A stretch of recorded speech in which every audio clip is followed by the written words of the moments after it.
Selamat datang ke Current Sphere dan salam sejahtera semua. Saluran yang membawa Anda analisis mendalam mengenai isu-isu semasa dan perkembangan politik tanah air.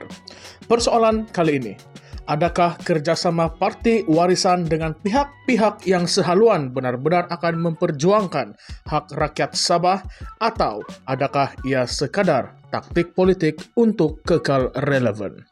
Dalam kenyataan terbaru, Presiden Parti Warisan Datuk Seri Panglima Muhammad Shafie Apdal mengulangi komitmen parti tersebut untuk memperjuangkan kebajikan dan hak-hak rakyat Sabah.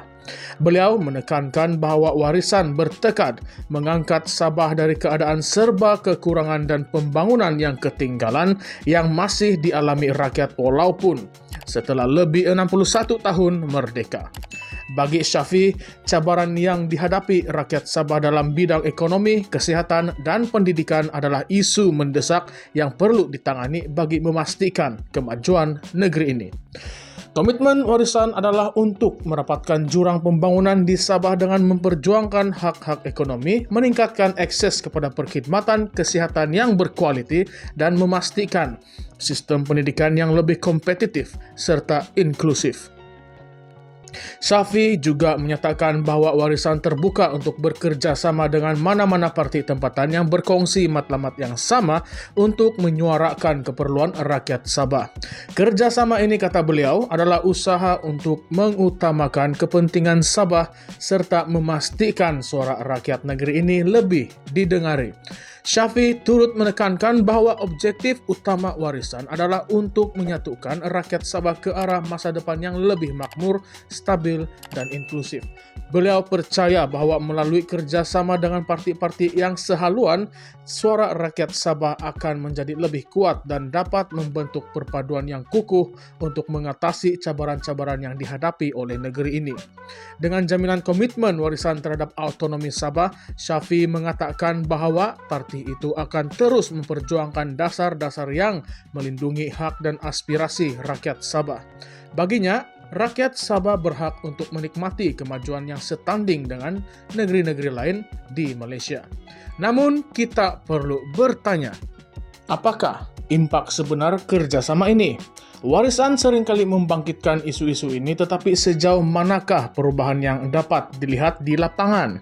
Apakah retorik dan visi ini akan benar-benar memberi manfaat kepada rakyat Sabah atau sekadar mencipta harapan politik yang belum pasti dicapai? Bagi memahami lebih mendalam, kita perlu melihat kepada sejarah Parti Warisan dan dasar-dasar yang pernah mereka memperjuangkan sejak penubuhannya. Warisan ditubuhkan dengan visi memperjuangkan hak Sabah sebagai sebuah negeri dengan status autonomi yang dihormati. Mereka memperjuangkan beberapa isu kritikal seperti kuasa pengagihan sumber hasil negeri, perlindungan terhadap sumber asli, serta keperluan pembangunan prasarana asas di Sabah. Namun, setelah beberapa tahun berjuang di arena politik, masih ada pihak yang berpendapat bahawa pencapaian Warisan masih belum mencapai tahap yang diharapkan.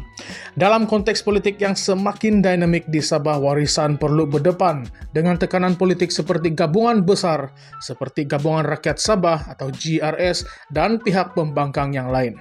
Adakah dengan kerjasama dengan parti-parti tempatan lain yang sehaluan, Warisan mampu menangkis cabaran ini dan memastikan suara rakyat Sabah terus dihormati?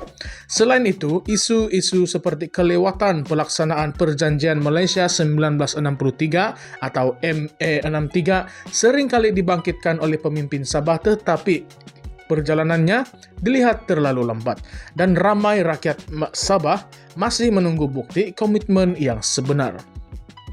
Pendirian Warisan terhadap autonomi Sabah dan hak-hak rakyat negeri ini menjadi antara tarikan utama yang menggerakkan sokongan rakyat. Namun, ia juga menjadi persoalan besar dalam konteks perubahan politik negara. Jika warisan bekerjasama dengan parti-parti lain yang sehaluan, adakah ini satu tanda bahwa mereka mahu mengubah strategi atau mencari kekuatan baru untuk menghadapi realiti politik yang semakin mencabar? Atau adakah ini langkah yang akan merumitkan lagi kedudukan mereka dalam menjaga keseimbangan antara memperjuangkan hak Sabah dan keperluan bekerjasama dengan pihak pusat? Soalan lain yang telah timbul adalah mengenai sejauh mana warisan mampu memperjuangkan isu-isu seperti ekonomi, kesehatan, dan pendidikan yang dibangkitkan oleh Safi. Ekonomi Sabah yang masih bergantung pada sektor-sektor tradisional dan kekurangan pelaburan dalam sektor teknologi moden serta perindustrian menjadi cabaran yang sangat besar.